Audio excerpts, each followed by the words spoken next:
Well, I launched a game a couple of weeks ago, and I've started prototyping a new one. It's been less than a week, but I've been diving into the wonderful world of island generation. And I have a secret that I haven't told very many people.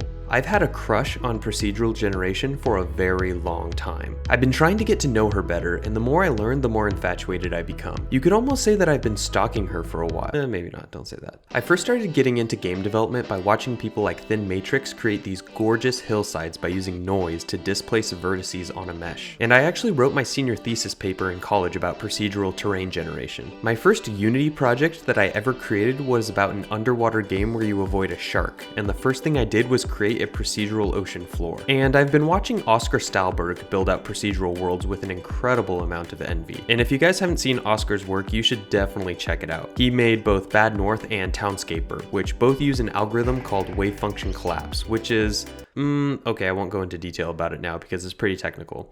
Then about a year ago, I did something really stupid. I cheated on my game. Instead of being content with my game's current scope, I looked with lustful eyes towards procedural generation, which put me on a lengthy side tangent and delayed my project's end date significantly. But as much as I try to ignore my feelings for her, I just have to keep pursuing a relationship with procedural generation. And now that I've wrapped up my previous game, let me show you what I've been working on over the past week. Okay, and now I'm gonna ditch this relationship analogy because I think we've milked it for all it's worth. So, I have this new idea for a game, and it's really cool. And I'm not going to go into detail about it right now, but all I'll say is that first I need to make some cool looking tile-based maps for it. So feel free to speculate what you think the final game might be about. So this is what I've been working on over the past few days, and it wasn't until recently that I found the trick to making it look really good. But let me show you what it looked like initially. So the way that I like to approach game development in general is what I call a bare minimum approach. And what this means is that when I start to work on a new game or feature or anything, I try to make the absolute simplest version of it as possible. I want to get it working before I make it fancy. So for this map editor, that means spawning cubes in a grid, and that was super easy. And then I wanted to add a noise function to dictate which type of tiles would spawn, which was also super easy because I already had the code to do it from my last project. And you can check out this video if you want to learn more about that. Then I added a grid to the scene that you can toggle on and off,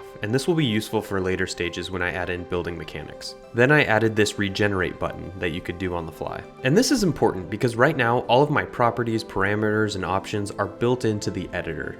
And there's a ton of stuff here. It's honestly super fun to play with, and I could spend all day tweaking these values. Want more land? Move this. Want more water? Move this. Want higher stacks? Move this. Want more flat areas? Move this. And on and on and on it goes. But I want to expose a bunch of these values to the player so that they can mess with them. And that starts with a simple generate button. And because the name of the game is fast prototyping, all of my UI is using basic text symbols instead of images so that I don't have to stop to make any icons. Then I added buttons to change the cursor mode, and right now there are two tools for either building tiles or erasing tiles. And then I actually had to implement that functionality. And after some time testing different methods, I found a system that feels really good, which is that you can hover over a tile to highlight it and click to add or remove a tile based on which tool you have selected. Or you can hold down the mouse button and do a bunch of erasing or building all at once. And I have plans to make bigger selections available, but for right now, remember, bare minimum approach. And it was at this point where I finally gave in to the temptation to go a bit beyond the bare minimum approach.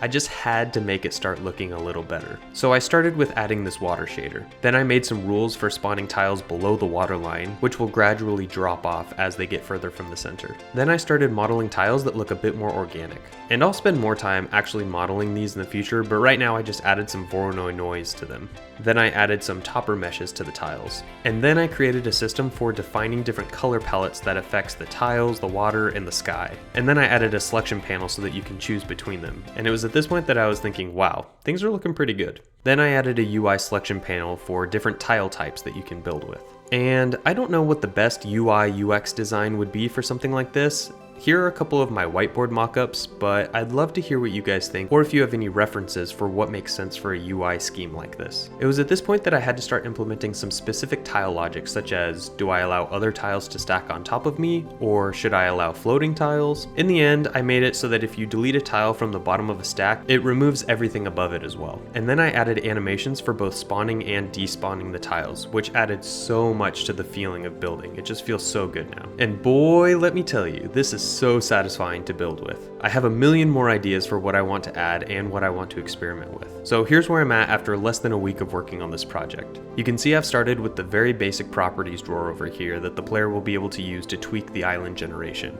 and it's already super fun to play with. And I've been planning for what specific properties I want to expose to the player that will make the island generation interesting and fun.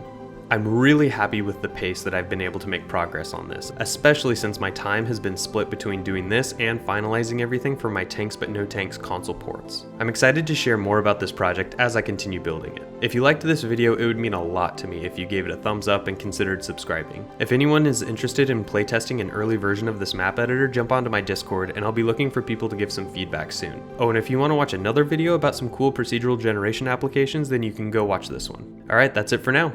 I'll see you guys in the next one.